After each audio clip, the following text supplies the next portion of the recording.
matters. Kathy Parker up at Lake Livingston picked up 1.5 inches of rain. Bill Dingus in Livingston picking up right at 1 inch. Dennis Rainey overnight picking up 0.7 inches in the Heights. A few Houston area neighborhoods northwest of downtown picked up over 1 inch of precipitation.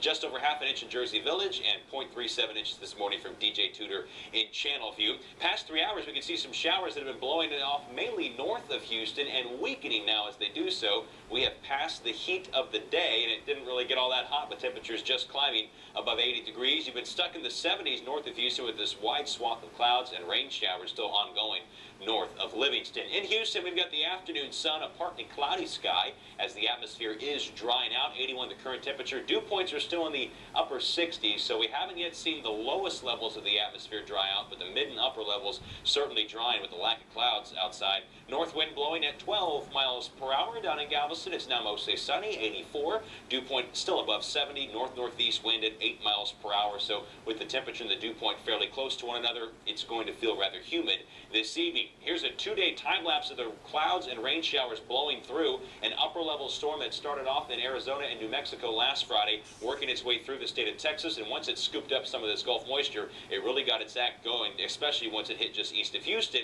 That upper-level low is now just to the east of town and swirling into Louisiana. At ground level, we have an area of low pressure over Louisiana. And then we have another front entering the state, and this is the one that's going to bring some extremely refreshing air into southeast Texas by tomorrow night, Wednesday morning. You will notice the difference as that dry air blows in.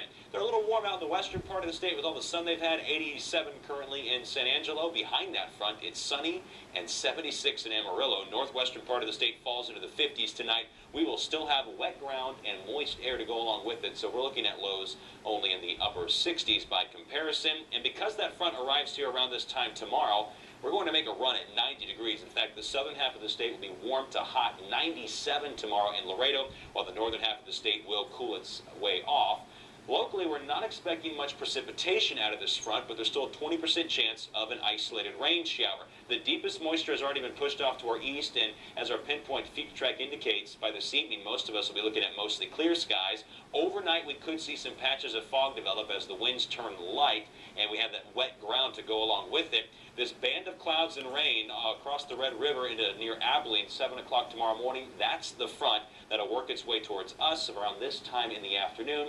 And with temperatures in the upper 80s, we could see an isolated shower pop up, especially northeast of Houston. So don't get your hopes up about rainfall with this next front, but certainly get excited about the dry air and cooler mornings to follow. 73 by 10 tonight, the rain coming to an end. It'll stay fairly humid through the night, allowing those patches of fog to develop towards sunrise. Winds going fairly light, but still out of the north. And the wind stays out of the north tomorrow. One reason why it'll be difficult for any rain to form. We don't have converging air bumping into each other. 88 degrees, the high temperature. Again, a 20% chance to get wet. Probably not going to see any rain down along the coast. It'll be warm, breezy, and humid on the island with a high of 87. Then Wednesday morning, Thursday morning, temperatures will be rather pleasant. The coolest we've felt since April 24th. We'll have more on that lovely weather and why it's going to stick around for a while coming up in your next 4.